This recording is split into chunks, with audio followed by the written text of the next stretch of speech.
menemuiku di puncak bukit ini. Dengan darah dan pengorbanan yang mereka adakan sendiri. Aku tidak meminta sama sekali.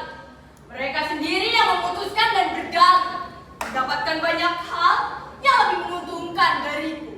Sedangkan aku tak meminta apapun, sepeser pun tidak. Mereka sendiri yang menyerahkannya kepadaku secara sukarela. Ingat, sukarela. Dan itu pun hanya bagian kecil dari diri mereka. Bagian kecil yang menurutnya tak akan merugikan, sekalipun hilang dari dalam tubuh mereka semua. Itu kata mereka. Ingat, itu kata mereka sendiri, bukan kataku.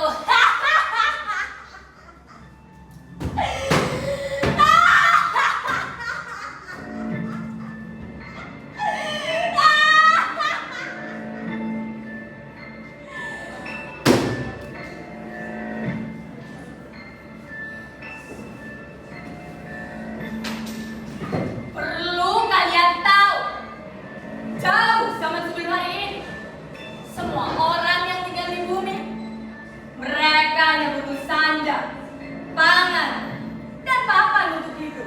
Cukup dengan kebutuhan paling mendasar saja, sudah membuat mereka puas.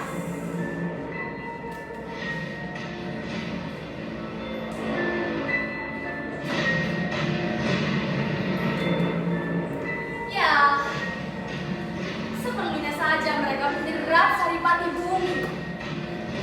Intisari hasil alam.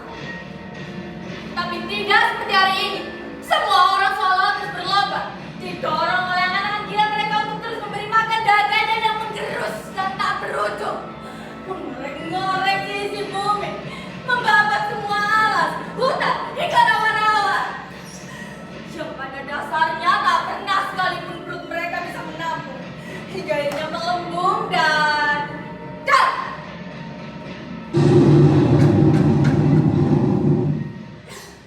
maaf, aku terlalu bersemangat. Aku sampai lupa memperkenalkan diriku. Apa? Siapa? Bukan, aku bukanlah iblis. Hah? Bukan pula demit. Apa? Apalagi itu setannya. Bukan. Begini saja. Perkenalkan dulu teman-temanku kepada kalian, supaya kalian mengenalku nanti. Atau lebih tepatnya, buat kalian mengingatku sekali lagi.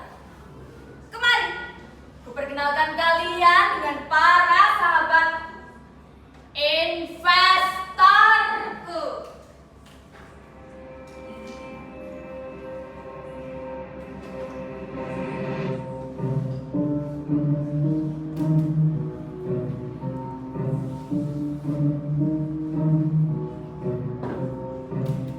Nah, lihat ini. Ini sahabat baikku yang hidup begitu lama sekali. Kalian pasti mengenalnya. Hah? Tidak? Ku beritahu. Ia pernah memimpin sebuah negara dengan kerakusan yang begitu membanggakan. Dan di sana, satu lagi. Nah, ini sahabatku yang satu lagi, yang terinspirasi oleh dia. Tak jauh berapa lama yang lalu, ia juga pernah memimpin sebuah negara. Saking berkuasanya, ia menjuluki dirinya sendiri sebagai Raja Agung. Yang bahkan di masa tuanya, ia ingin terus berkuasa lebih lama dan lebih lama lagi. Namun apa daya, dia pun akhirnya gagal. Mati. Sayang sekali kalian mati.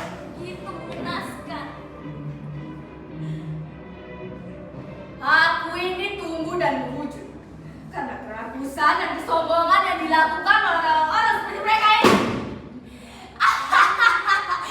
Aku masih mengingatnya. Aku masih mengingat itu semua.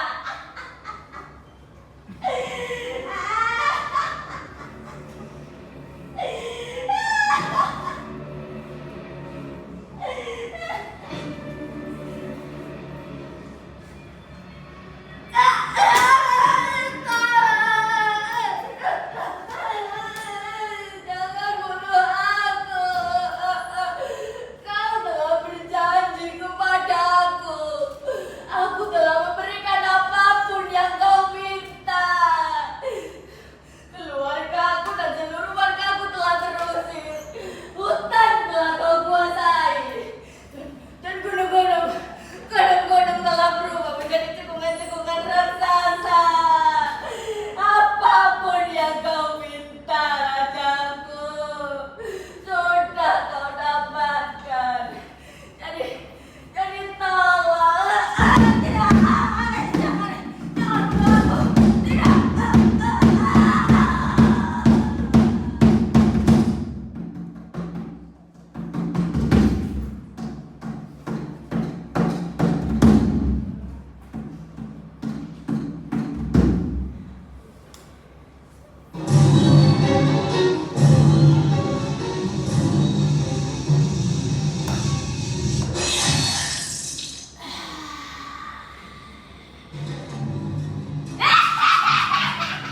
Siapa lagi? Sini, kemari.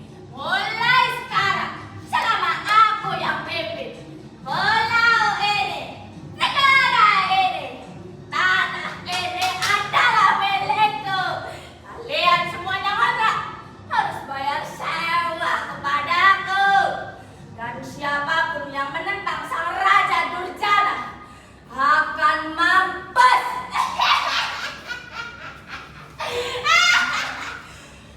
Zaman sudah maju, dan kemajuan itu karena visiku, ideku, perjuanganku melawan orang-orang kolot.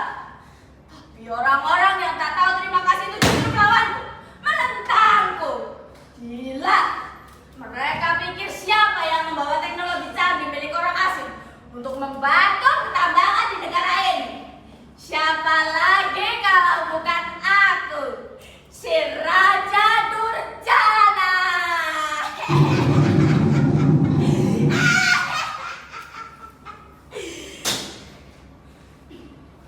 Sumber daya memang harus dimanfaatkan, bukan? Harus dikeruk, bukan? Jangan munafik-lah. Setelah kalian menikmati jerih payahku, justru kalian menyalahkan kepemimpinanku saat terjadi bencana di mana-mana. Banjir, tanah longsor, lubang besar mengalas sisa pertambangan, dan bencana-bencana lainnya. Dan hanya aku yang salah? Ayolah, kalian juga ikut memakan apa yang aku makan, bukan? Jadi, kita tanggung bersama dosa ini. Orang yang kuhabisi tadi adalah ketua adat penjaga hutan yang terakhir. Dengan begitu, aku sah memiliki seluruh pulau dan provinsi di negara ini.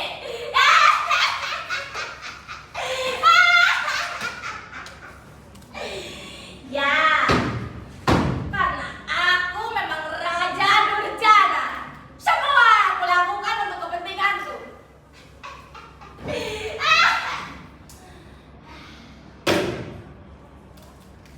Jadi jangan ajari aku untuk menggunakan energi hijau. Itu semua memang ramah lingkungan, tapi itu jelas tidak menguntungkanku. Aku lebih suka membakar hutan. Buka lahan baru, jadikan ladang minyak, atau sekalian saja keruk gunungnya sampai cekung. Begitu gampang dan menguntungkan.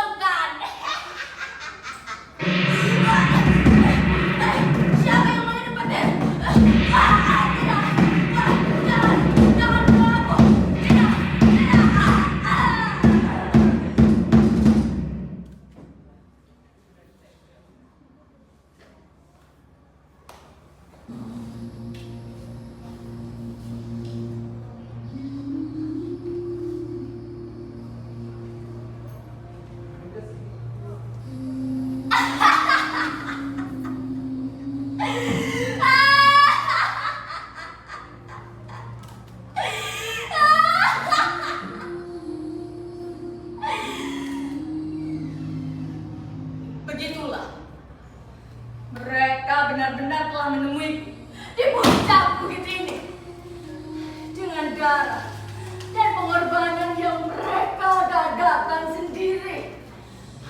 Aku tidak meminta sama sekali. Mereka sendiri yang menyerahkannya kepadaku secara sukarela. Kalian ingin tahu hal apa yang mereka berikan?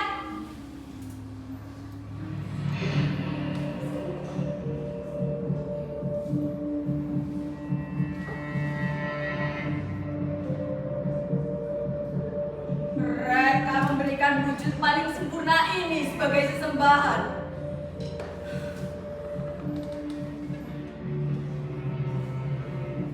Lihat ini.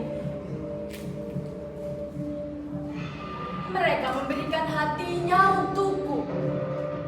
Hati sebagai simbol bahwa mereka telah merelakan nurani paling bersih dalam tubuh manusia untuk menguasai seluruh sumber daya alam. Kalian ini sudah tahu bukan siapa aku? Aku bukanlah iblis, bukan pula demit. Apalagi itu setan Nyahu, bukan.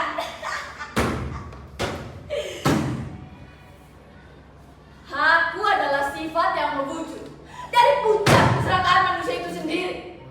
Keserakahan yang membunuh tubuh mereka dengan kenikmatan semu, merelakan hati nurani mereka, memilih cara paling cepat dan mudah ketimbang cara yang benar untuk menjalani hidup. Nama